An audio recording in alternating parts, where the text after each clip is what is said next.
Welcome back, everybody. Thursday morning edition of Hot Mic rolls on. Our thanks to Jason Bren for giving us a few minutes out in Minot. Much more on the state basketball tournaments getting going here coming up later on in the show. But highlights of the last 3 days on our program has been what the Dragon men's basketball team did out in Sioux Falls, capturing a third NSIC tournament championship in the last 4 years. This year, made even more special perhaps by our next guest, freshman Carson Johnson, who was tournament MVP. He wasn't even starting the season. He was on the bench redshirting for the first couple months, and he's back with us as we had him on a couple months ago. It's great to see you, bud. Congratulations. Have you got any sleep after winning the tournament on Tuesday night? Thanks for having me. But gotten a little bit of sleep trying to here and there, so trying to get back to normal. But all right, so when we last visited, I think you were still sneaking up on teams. You're not sneaking up on them anymore. Describe those 3 games. Was that the best 3 games of basketball you've ever played, personally? I would like to say so. I don't know. I mean, there were some like off stretches even in those games. A lot of places I could have been better, but we just try to like make next game the best as possible. All right, so take me into halftime, a game against Minot. Coach Bergstrasser said after the game you guys had a gentle conversation. Can you give us the download of what that conversation was like at halftime? Because holy cow, in the second half you were an animal. Yeah, he basically just told me like how much trust he has in me. He always tells me he's never gonna tell me to stop shooting. And like he knows, or he wanted me to know that like they need me to like make shots for us to win the game. And so that really just help confidence back in me going in the second half to like make plays down the stretch for our team. It almost seemed like you made a couple shots. One was a little like off the right side. You knocked it down, and boy, did it just something click like, okay, is that all it took for you on Tuesday night? Yeah, I mean, it was a kind of first half, but then seeing that first one go down in the second half, it like helped calm me down. Sure, I knew I was back. I knew I was ready for it, and so just from there, it was just back to normal. So what's the mindset like that for us mere mortals who are never going to make 8 shots in a row? When you're in a stretch like that, what's your mindset like? Hey, nobody can guard me, nobody can stop me. Take us. What's going through your mind on that? I mean, it was just feeling good. It was just trying to make my play at the time. It just so happened to be like my shot, and like trying to just get to my spots where I wanted it. Coming off the ball screens, Jenny does a great job setting them, and then like just seeing how they were playing, getting to my spot, and just rising up. So when we my teammates did a great job getting the ball in those like certain positions, helping me like get those shots off. So when we chatted last, when you were on the show, this was before the win streak started. Now that I know Cobb was back and then got hurt again. Jameer was back. What has clicked here now that over this stretch? You've won 11 in a row. What is it about what's happened over the last 3 weeks? Like, okay, this is the kind of team we can be. Mm-hmm. Yeah, we've just been like taking a lot more pride on defense. Like those values of like guarding have never gone away. And just earlier in the season, like during that rough stretch, we just weren't executing it as well. And then on offense, like we're just playing off each other so much better now. Like swinging it, getting to the lane, kicking out. Like everyone's just feeding off of each other, feeding off energy, and just making plays. If I would have told you back in October you're going to be the NSIC Tournament MVP, how much money could you have paid me for you to believe that? Yeah, I don't know. I don't believe that. Yeah, early on it was just like getting the top guys ready for the game. So I was just watching, just trying to get ready for next year, and then, but yeah, like I don't know if I would have believed that a couple months ago. I mean, you got to have a ton of internal confidence to go out there and believe I can go out there and play after sitting the first 11, 12 games. Give me that for people that don't understand, Carson, just what internally you have to say, you know what? I'm not expected to play, but now I'm being thrust into playing. What kind of confidence you have to go out there and do this? Yeah, I mean, even when I was redshirted, like I was still working every day. Me and the other freshmen, we were doing workouts with JT, our assistant, and so much more like work, just getting shots and all that. Like all that work since I've done since I was a little kid is just always put that confidence in me to whenever I step on the floor, like I know I can like do those type of things. And then having my coaches and the older guys really feed me and like give me that confidence to go out there and like do that's another huge part of it. Like they've gotten me through a lot of like bad games and mistakes, and they've just helped me learn from so much of that. And like they continue to just make me believe I belong out there, and that's just like all you can ask for. All right, I got to know, give us the inside glimpse of going into the locker room after you cut the nets down, what that moment was like for you and your team. Yeah, it was pretty special. Everyone it was just everyone was just pumped, and yeah, it was a party in the locker room.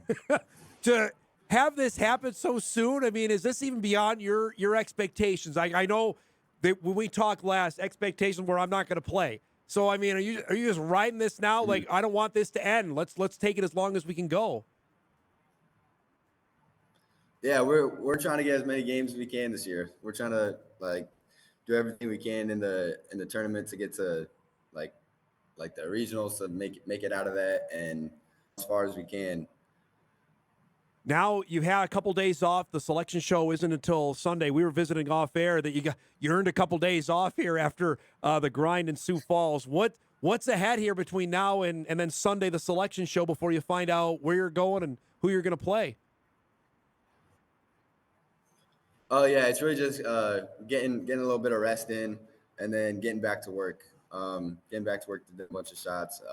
Just working on the game still, and then like watching the previous games from the tournament, and like what else we can improve on as a team, and just me individually what I can improve on, and then yeah, just focusing on like one game at a time. So whoever we pull Sunday, ready for it, and there's no team like that we're scared of or running from. Like we're good with whoever we play. How many shots do you get up on a day? Well, maybe not in practice. You in the off, like just on a day in July. How many shots are you putting up each day? Yeah.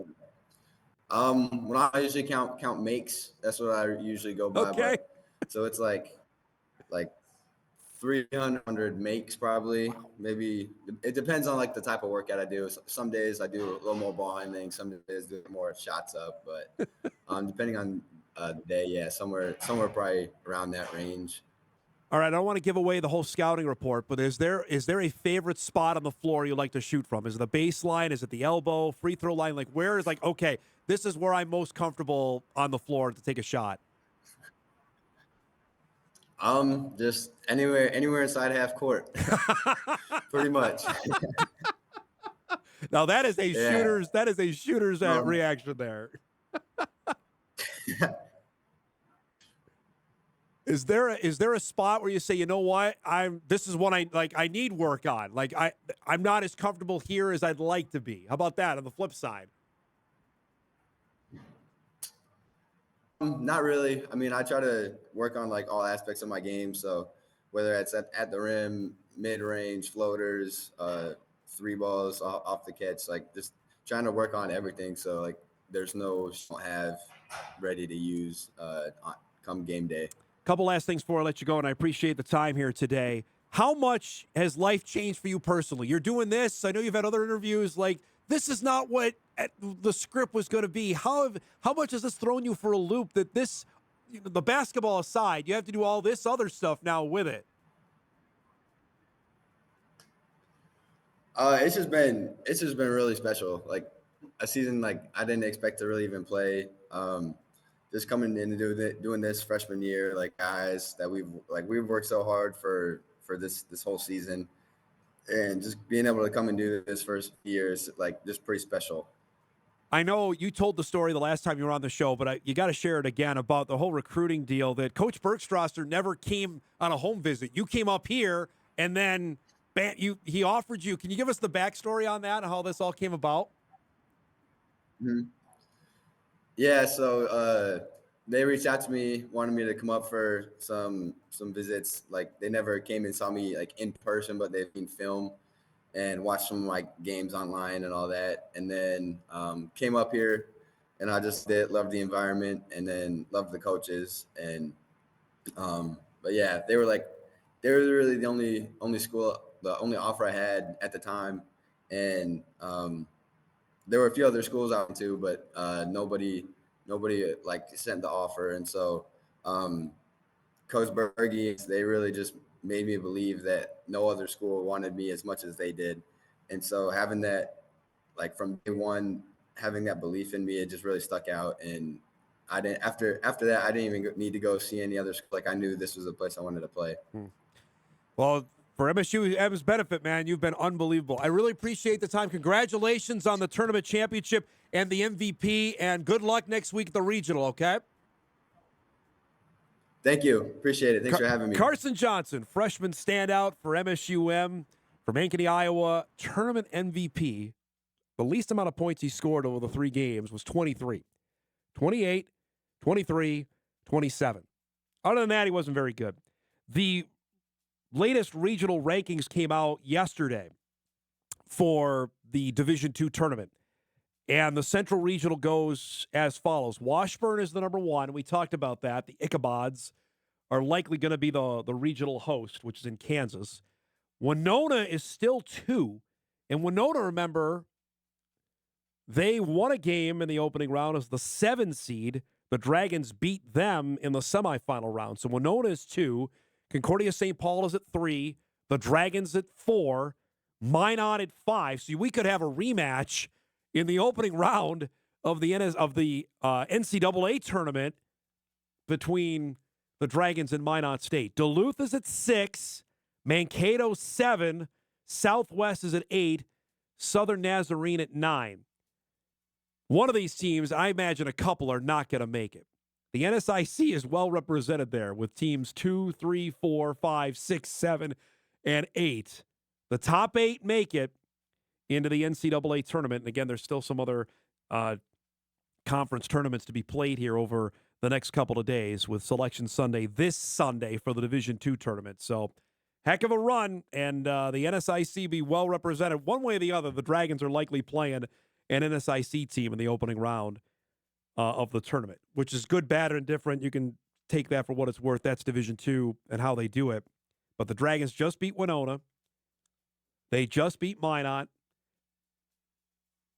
They just beat Mankato a couple weeks ago here in Moorhead in the final game of the regular season. So St. Paul they played earlier in the year when they were not 100%. We'll see, what Jacob Beninga's status is after turning his ankle in the semifinal game against Winona. He only played basically a minute before he got hurt in that game. So we'll see what the status is of Beninga going forward.